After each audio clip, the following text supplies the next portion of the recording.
Hi all, today we will learn the play King Lear. King Lear is a tragedy by William Shakespeare. It was perhaps written either late in 1605 or early in 1606. A quarto edition of the play was published in 1608. The folio edition appeared in 1623. The first documented performance of the play took place in 1606 before King James I at his palace. There are two plots in the play, a main plot and a subplot. King Lear and his three daughters carry out the main plot. Earl of Gloucester and his two sons are the focus of the subplot. Shakespeare has very successfully blended the two different stories into one. The main plot of King Lear comes from the true chronicle history of King Lear and his three daughters. The plot of Gloucester comes from Sir Philip Sidney's Arcadia.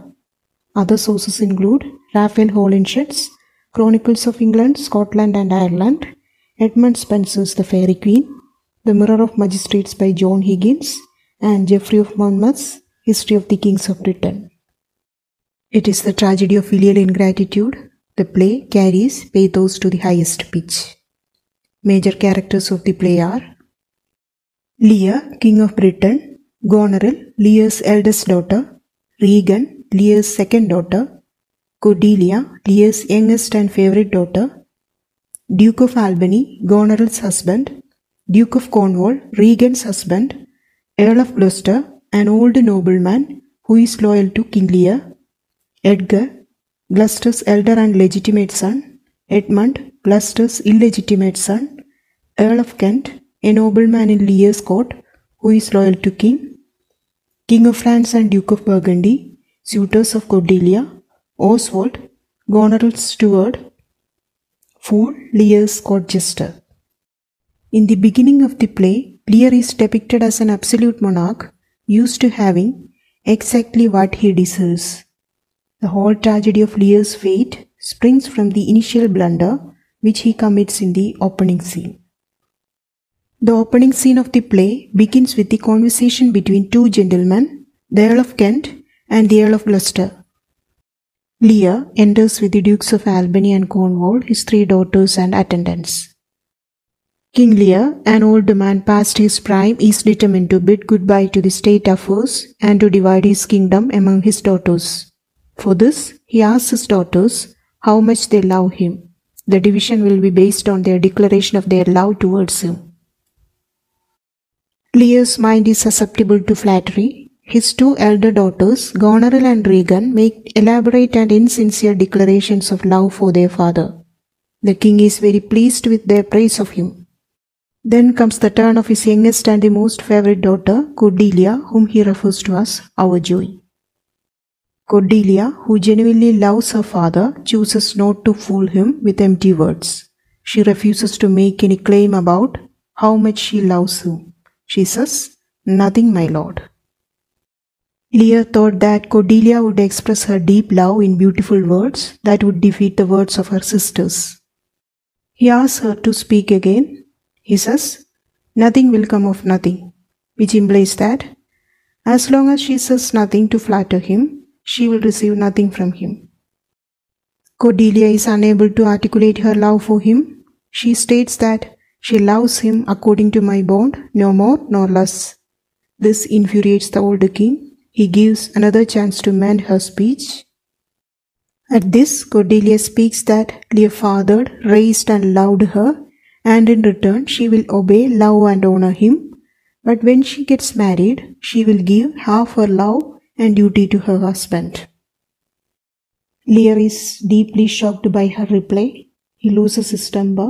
He disowns and disinherits Cordelia, whom he loved the most.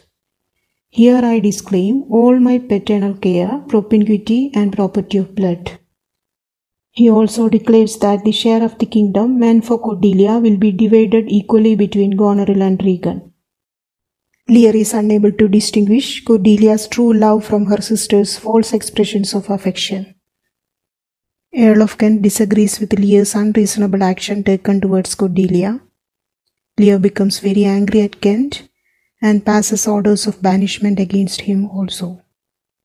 Lear summons the Duke of Burgundy and the King of France, who have both proposed marriage to Cordelia.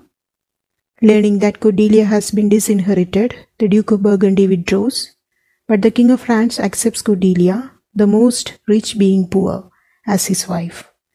He is impressed by her honesty and virtue.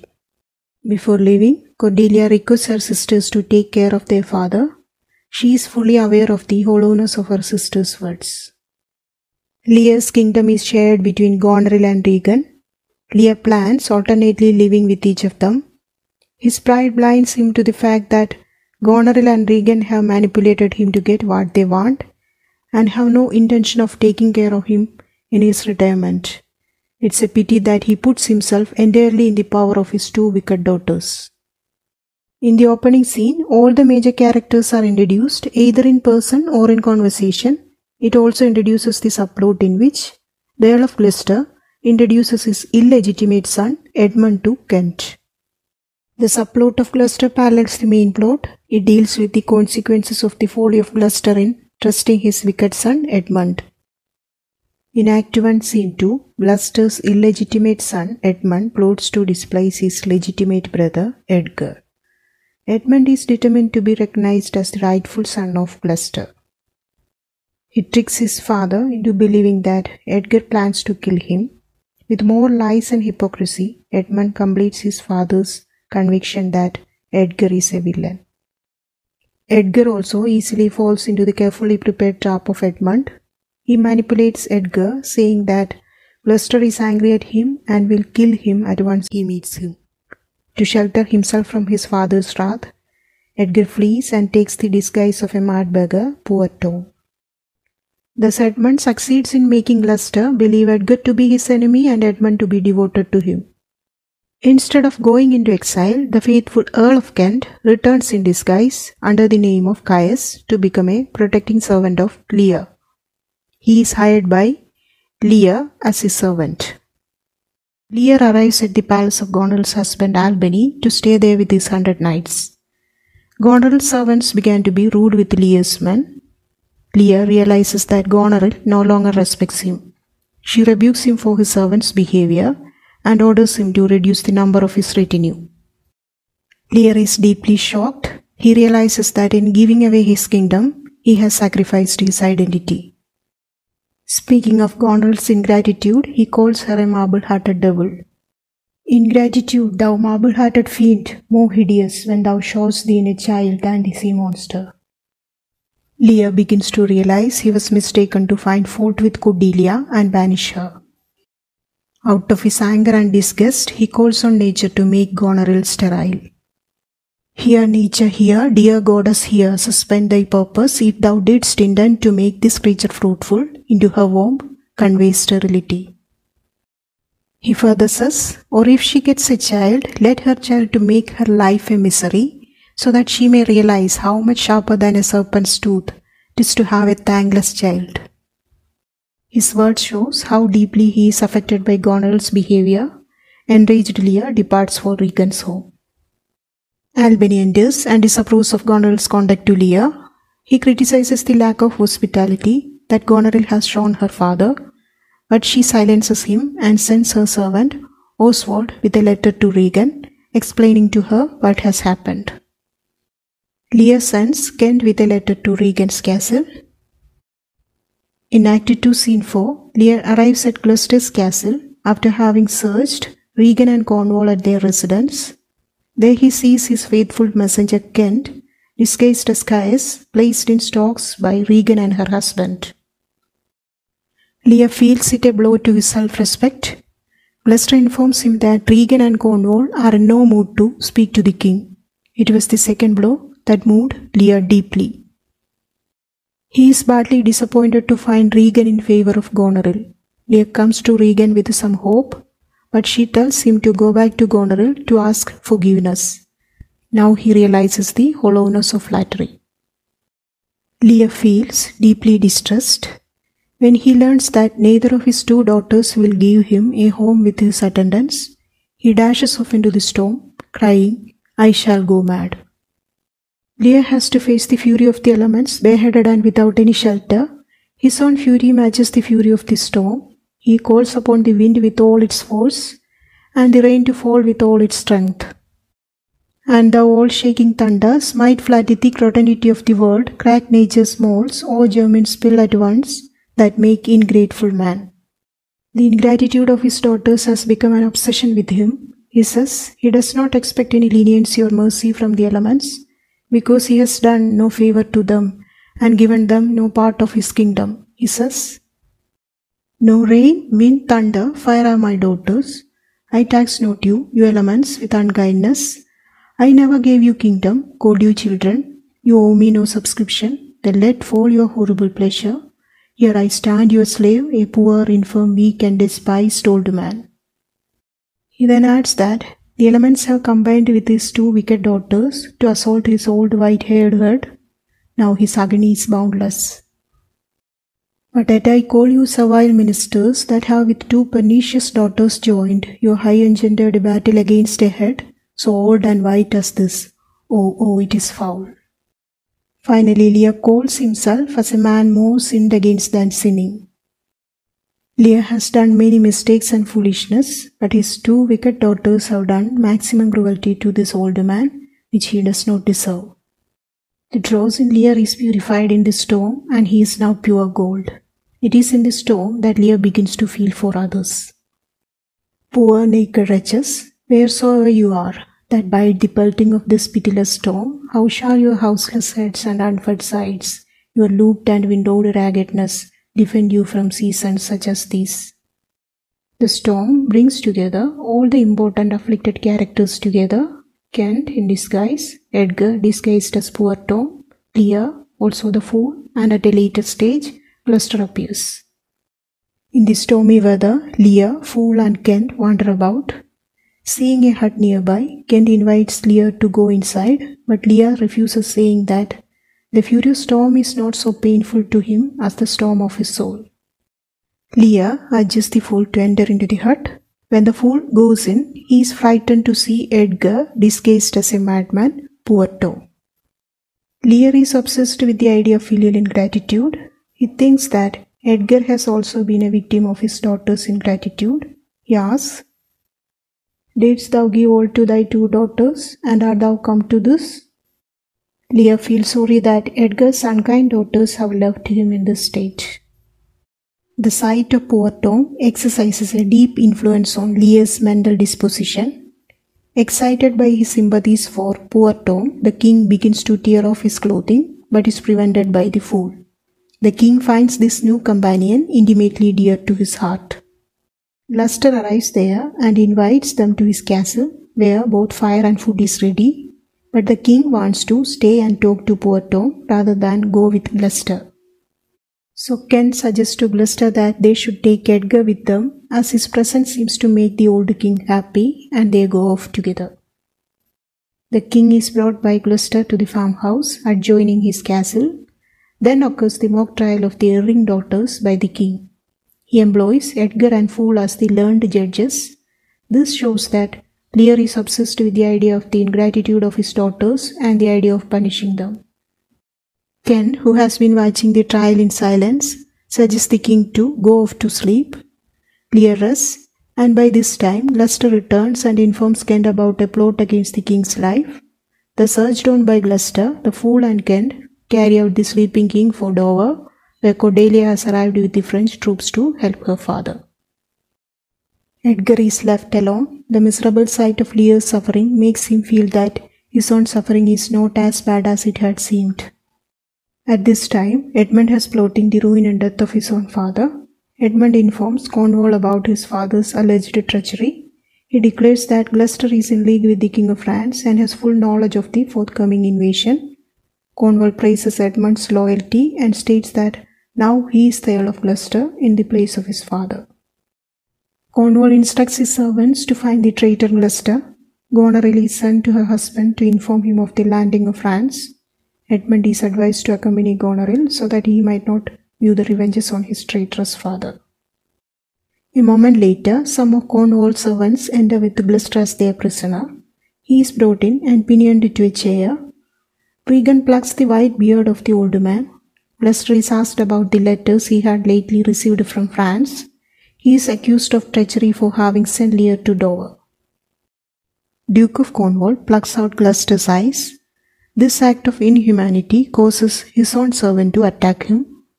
Cornwall is mortally wounded. Blind Gloucester calls Edmund for help. Regan reveals that it was Edmund who had betrayed him. Gloucester now realizes his folly in trusting Edmund and turning out Edgar. He asks the gods to forgive him. Gloucester is thrown out from his own castle. Later, Cornwall dies of his wound. Some loyal attendants lead blind Gloucester and decide to put him in the hands of Mad Tom. Gloucester made the fatal mistake of misjudgment when he had the faculty of vision. His downfall is the logical outcome of his own actions. He says, "I stumbled when I saw." Now he realizes his follies. He observes that human beings are mere playthings in the hands of gods or fate. They take pleasure in torturing human beings, much in the same way as mischievous boys trap butterflies and kill them for their amusement. As flies to wanton boys are we to the gods, they kill us for their sport. According to him, fate or gods as he calls it is always cruel. Edgar gladly becomes Gloucester's guide. He helps his father without revealing his identity. Gloucester has now nothing to live for. He decides to put an end to his life. He asks Edgar to lead him to the tall cliff at Dover. He decides to jump from the high cliff. Edgar agrees to take him. Because of Gloucester's blindness, Edgar is able to save his father's life. He tells Gloucester that they are hiking up the cliffs of Dover as he requested. In reality, they are walking across a level surface. Edgar convinces him that they have reached the top of the cliff and he pretends to leave him. Gloucester jumps from what he thinks is a cliff and falls to the ground. Then Edgar pretends to be a passerby at the bottom of the cliff and tells that he had seen Gloucester at the top and miraculously survived. Edgar declares that the gods want Gloucester to survive and he encourages him to live. Gloucester decides to accept the decision of the gods. At this time, Goneril's servant Oswald reaches there and on seeing Gloucester attempts to kill him. Edgar protects him and kills Oswald. Before he dies, Oswald tells him to deliver his letter to Edmund. The letter is from Goneril to Edmund, plotting Albany's death and her plans to marry Edmund. In Act 4, Scene 7, King Lear is in the French camp where he is asleep on a bed. Cordelia is deeply moved at the plight of her father. She overwhelmingly thanks Kent for his services. She looks at the sleeping king and kisses him. She wants her lips to be medicine so as to bring her father to the restoration of his senses. She says, "Let this kiss repair those violent harms that my sisters have in thy reverence made." By this time the king awakes, but at first he does not recognize Cordelia. Lear mistakes her as a spirit. Cordelia asks for his blessings. Hearing her voice, the old king realizes that he is seeing his once darling child Cordelia. He is now torn between joy at the reunion and shame at receiving such filial kindness from her, whom he had cast off. He kneels before Cordelia and utters, "If you have poison for me, I'll drink it." Although the king's madness has been cured too much, the doctor advises Cordelia to allow the king to rest until his mind is perfectly settled, so the king is taken for rest. At the British camp, Albany joins his forces with Regan's, which is led by Edmund. Albany is not in war against Lear and Cordelia or any of their party. He is only against the French army since it is on British territory. Edgar in disguise reaches there and gives Albany the letter he got from Oswald. Edgar promises to produce a champion who will prove the information in the letter. The English and French armies meet on the battlefield. The English wins and Lear and Cordelia became Edmund's prisoners. Edmund secretly orders their death. Regan reveals her plan to marry Edmund. Albany confronts Edmund and Goneril with their intended treachery and calls for the champion that Edgar said he would produce. Albany challenges Edmund for a duel. A herald calls for the champion to come forward to fight. Edgar himself appears unrecognizable in full armor and fights with Edmund. Edgar gives him a mortal wound. The dying Edmund confesses his crimes. Edgar then reveals his true identity, tells about his life as poor Tom and describes Gloucester's death. Gloucester died of emotional shock when Edgar revealed his true identity to his father. Edgar also reveals that Ken has been helping Lear in disguise. Edgar is then warmly embraced by Albany. A messenger announces the deaths of Regan and Goneril. Jealous of her love for Edmund, Goneril poisons Regan, and when her own crimes are found out, Goneril stabs herself. Ken enters there and asks for King and Cordelia. Edmund reveals his execution orders for Cordelia and Lear. While a messenger rushes to the prison to serve them, Lear enters bearing the dead Cordelia. In a mixture of frenzy and pathos, the king attempts to discern the symptoms of life in the body of his beloved daughter. He sees Kent, but cannot recognize him. Then the death of Edmund is reported. Albany makes plans to restore Lear to the throne. Moments afterwards, Lear, who has been lamenting Cordelia's death, also dies. Albany asks Edgar and Kent to govern with him. Kent declines, saying that he must soon follow his master Lear. Edgar and Albany are left to restore the kingdom. King Lear is the most painful of Shakespeare's tragedies.